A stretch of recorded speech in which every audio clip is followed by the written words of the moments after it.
Assalamualaikum dan salam sejahtera kepada Dr. Aina.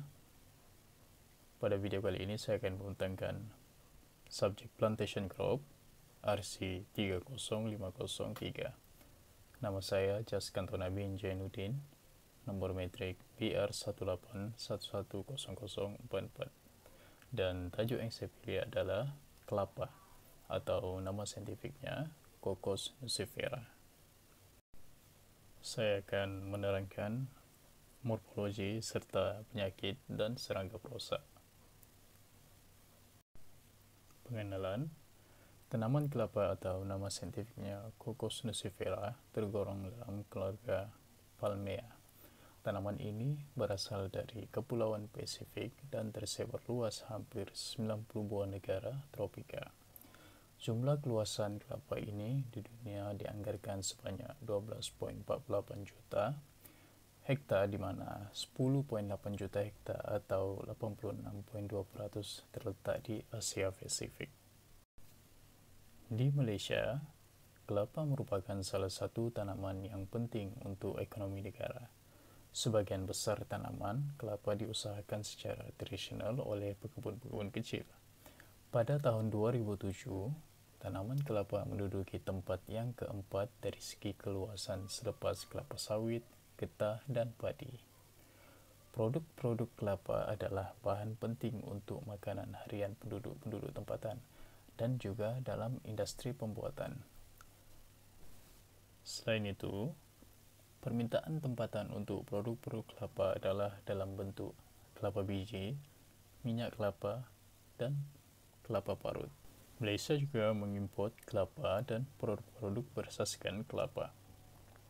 Jenis produk kelapa yang diimport dan diekspor ialah kelapa tua, kelapa muda, minyak kelapa, kelapa salai atau kopra, kelapa parut kering, dan santan kelapa.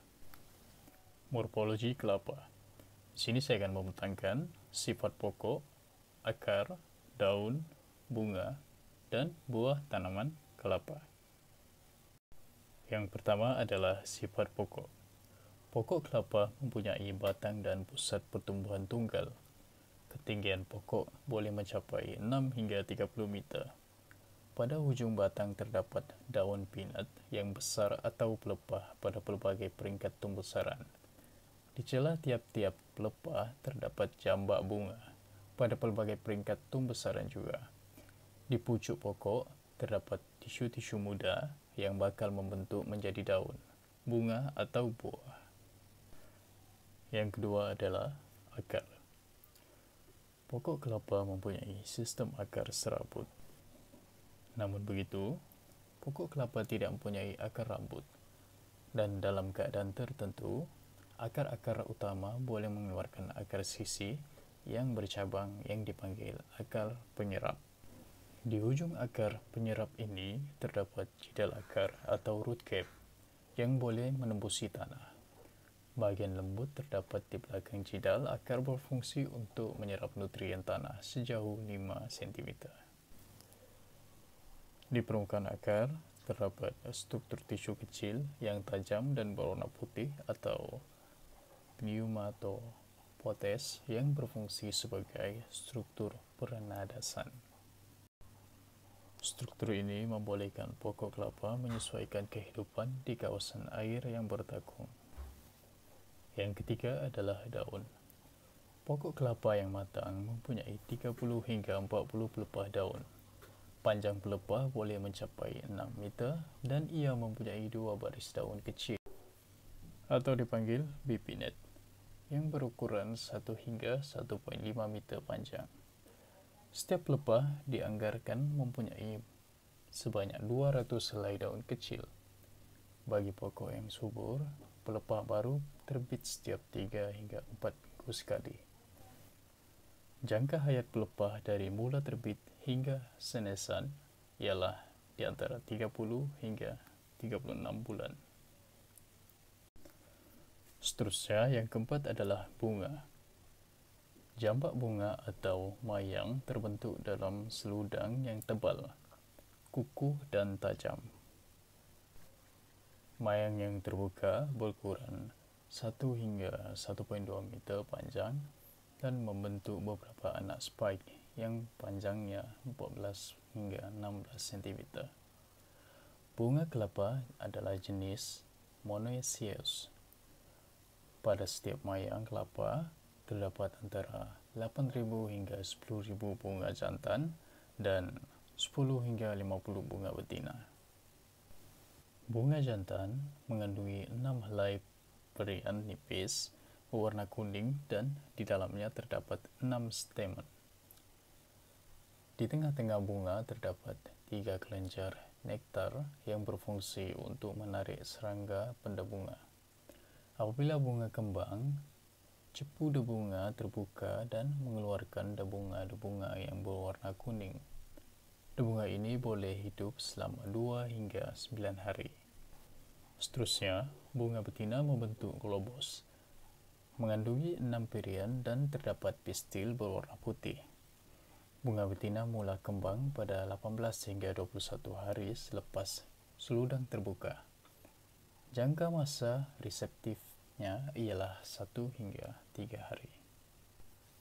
Akhir sekali adalah buah. Selepas proses persenyawaan bunga, buah akan muncul dalam tempo 12 hingga 14 bulan. Pada umumnya, buah yang matang mengandungi 35% sabut, 12% tempurung, 28% isi, dan 25% air. Komposisi ini berbeza mengikut cultivar, size, warna, dan bentuk buah kelapa juga berbeza-beza mengikut jenis kelapa. Penyakit dan perusak. Penyakit yang pertama adalah jenis bintik-bintik daun disebabkan oleh 3 jenis kulat, yaitu disebabkan oleh Surucularia maculans, yang kedua Helmithosporium incubatum, dan yang ketiga Pestalotia palmarum. Simptom bagi penyakit ini adalah serangan berlaku semasa pokok masih muda, terutama di peringkat tapak semayan. Tanda-tanda penyakit bintik daun ini ialah terdapat bintik-bintik berwarna perang yang berbentuk bulat atau bujur dikelilingi oleh lengkawan kuning pada daun. Bagi mengawal penyakit ini, kaedah kawal yang digunakan adalah jarangkan anak benih di tapak semayan agar terdapat pengudaraan dan keadaan tidak menjadi terlalu lembab. Jika perlu, disyorkan semburan dengan racun kulat Kaptan pada kadar 0,2% bahan aktif. Seterusnya adalah jenis penyakit mawar bebenang putih yang disebabkan oleh Marasmelius simiestus. Simptom bagi penyakit ini adalah pucuk mati sebelum keluar dari sabut, menyerang anak benih, terdapat bebenang putih atau merah jambu pada pucuk, ujung, atau pangkal daun. Bagi kaedah kawalannya adalah setakat ini tiada kawalan kimia yang sesuai. Oleh itu, hanya jaga kebersihan tapak semayan dan musnahkan anak benih yang diserang, serta kurangkan kelembapan pada tapak semayan. Serangga perusak. Serangga perusak yang pertama adalah kumbang tanduk atau Oryctes rhinoceros. Kesan serangga ini adalah menyebabkan kerusakan dengan mengorek ke dalam pucuk dan memakan tisu-tisu lembut kelapa. Apabila pelepah besar, daun kelapa akan berbentuk seakan-akan kipas yang disebabkan oleh serangga ini. Kaedah kawalan adalah semua batang kelapa yang telah dipotong atau tumbang perlu dipotong kecil-kecil dan dibakar. Ianya bertujuan menghapuskan tempat pembiakan kumbang tanduk. Ianya disebabkan oleh serangga dewasa betina yang bertelur di tepi lubang yang dikorek oleh kumbang tanduk, atau bahagian luka ataupun pucuk yang lemah.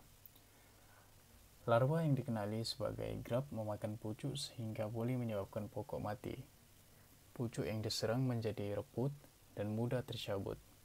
Seterusnya, pokok diserang akan bercabang dua. Kaidah kawalan bagi serangan ini adalah suntikan batang kelapa dengan racun monokrotopos atau metamidopos sebanyak 5 hingga 10 ml per pokok. Bagi pokok kelapa yang masih kecil, letakkan 3 hingga 4 butiran karbofuran pada lubang di pucuk pokok bagi membunuh serangga ini. Jadi itu saja pembentangan saya berkenaan dengan tanaman kelapa. Sekian, terima kasih.